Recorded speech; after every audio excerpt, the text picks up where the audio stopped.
Today we're gonna make something that's simple, delicious, it's creamy, it's crunchy, it's hearty and satisfying. It is grilled bread with whipped ricotta and snap peas.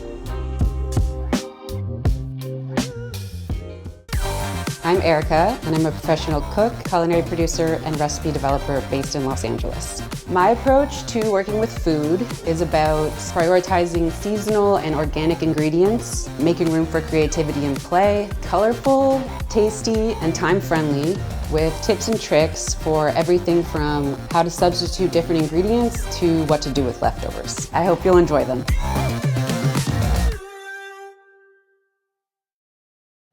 For me, this is like a perfect thing to eat on a busy weeknight or for a quick lunch, but I also think it works really great as a starter for bigger group meals, and you can just adjust your portion sizes as you need to.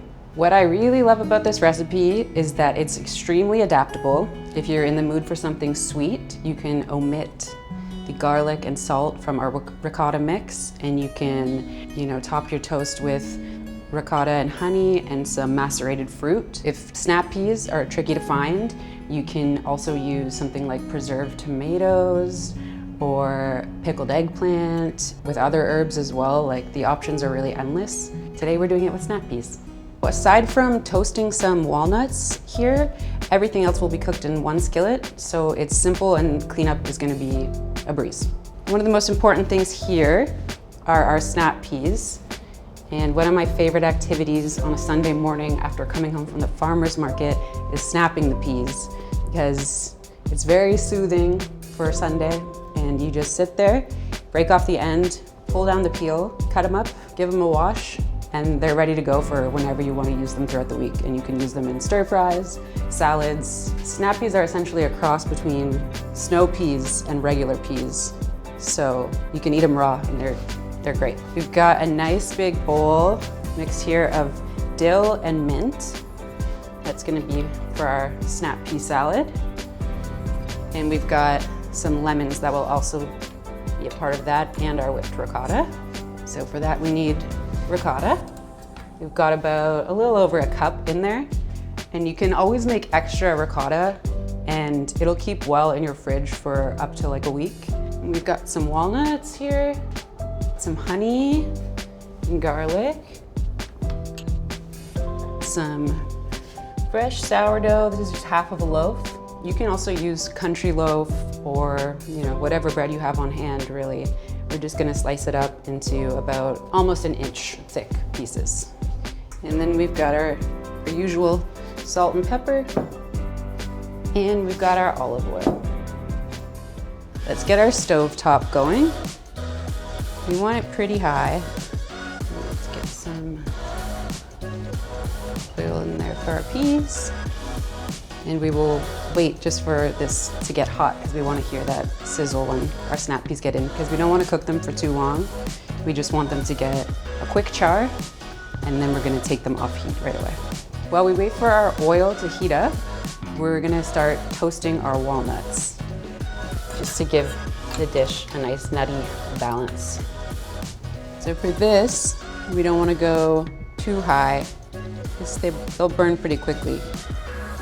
Once they start smelling fragrant and getting a little more color, they'll be ready. You just got to keep a close eye on them.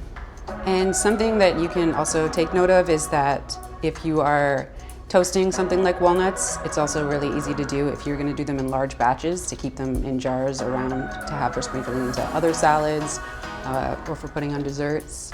You can do them in the oven on a big pan, and they'll toast very evenly. This is just a quick method for when we're cooking on the stovetop.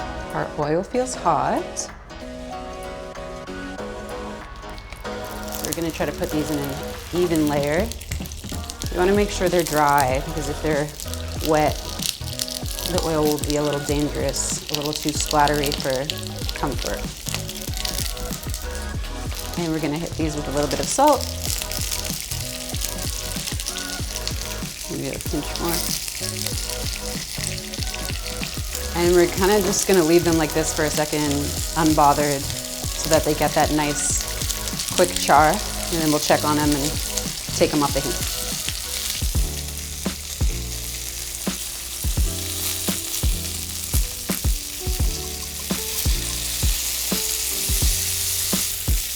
All right, we've got some color.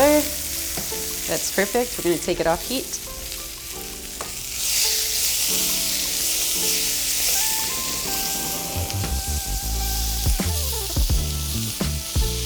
Let's check on our walnuts. They're still doing well. And now, let's whisk our ricotta. It's gonna give it more of a whipped texture than if you just take it out of the package as is, or basket. Sometimes they come in baskets. So we're gonna put, like I said, just a little bit over a cup in there. We're gonna add some honey. It's about 2 tablespoons, maybe a little less. And then we wanna grate in some garlic.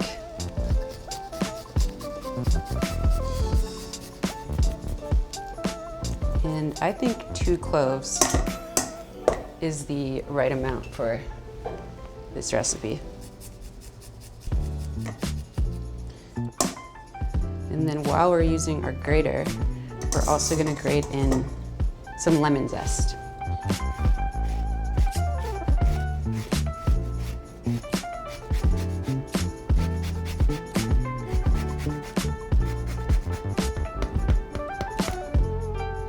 So that was about the zest of a whole lemon. You can use more or less depending on how lemony you like your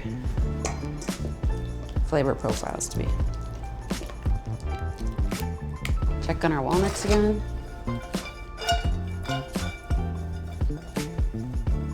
They're starting to smell toasty. Get a little bit more deeper brown. Whisk. A decent amount of salt. A few nice pinches.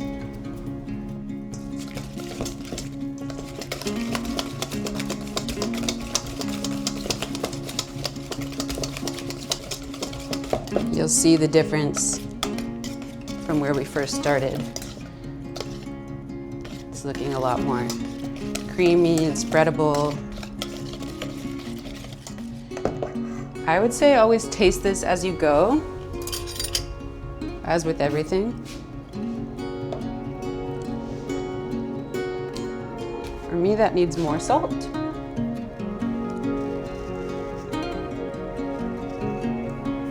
And also a little more lemon zest.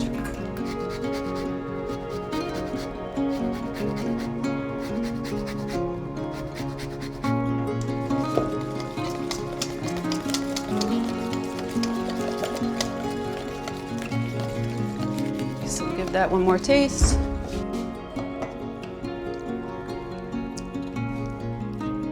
That's perfect. I'm gonna take off our toasted walnuts now. We're gonna set this just to the side. Get these on our cutting board to chop them up. And we're gonna start getting ready to toast our bread. So here's what I was saying about we'll just use this same skillet for toasting our bread. So just clear these peas out of here for now. We'll let our walnuts cool down for a second because we're gonna toss them with fresh herbs and some lemon juice and a little extra olive oil. So we don't want them to be so hot that the herbs just immediately wilt. So we'll get started on our bread. We're gonna get this pan nice and hot again. Get some olive oil in there. And then we're gonna slice our bread. So typically you probably would wanna use a serrated knife for this, but sometimes you just use what you have. It's tough. You wanna slice these about just short of 1 inch thick.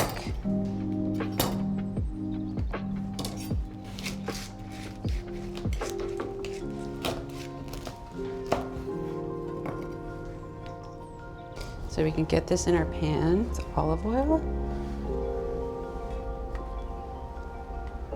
Make sure that they all have room to get toasty. And we'll chop up some of our walnuts.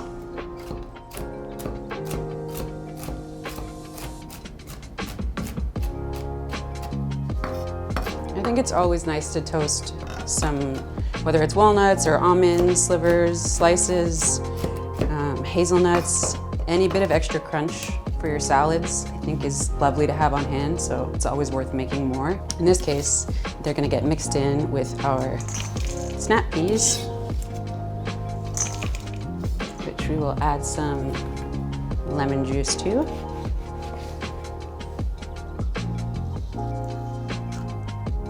Also add a little bit of extra salt and a little bit of extra olive oil. And then we'll give this a nice toss.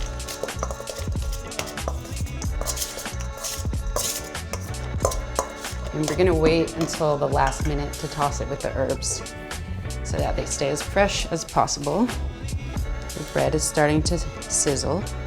So I'm pretty new to the world of making bread, but I have a starter that I've named, and I've been making sourdough for probably about like 8 months now. I think it's great for these types of toasts, and I think it's great for all sorts of sandwich. Sourdough's lovely. It's great for any meal as a side, a bread and butter course.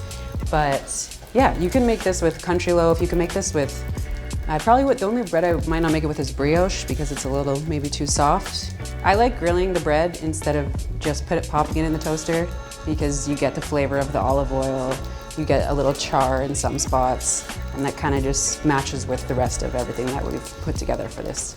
Another thing I would say is that if you're charring your toasts in oil, it might be a good idea sometimes to give it a second on a cooling rack before putting it down on a plate and assembling it. If you put it right down on your plate, it's gonna sort of keep steaming and lose its crunch. You don't want that.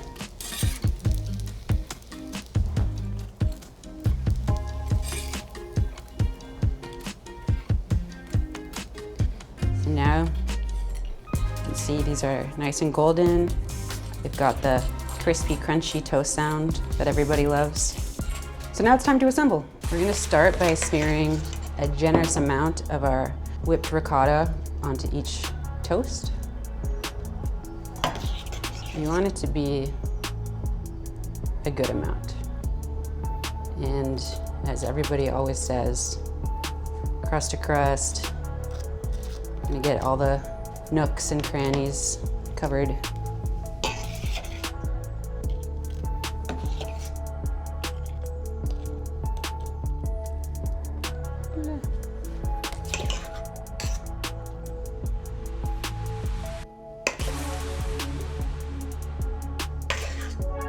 I'm gonna go even more. And then it's the final step of tossing in our herbs.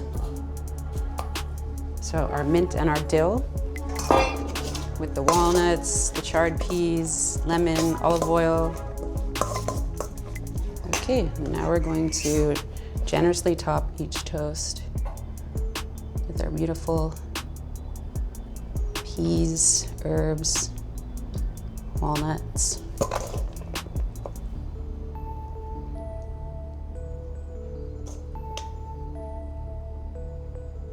This is definitely a toast that you're welcome to eat with your hands or a fork and knife if it's too messy for you. And now we're ready to eat.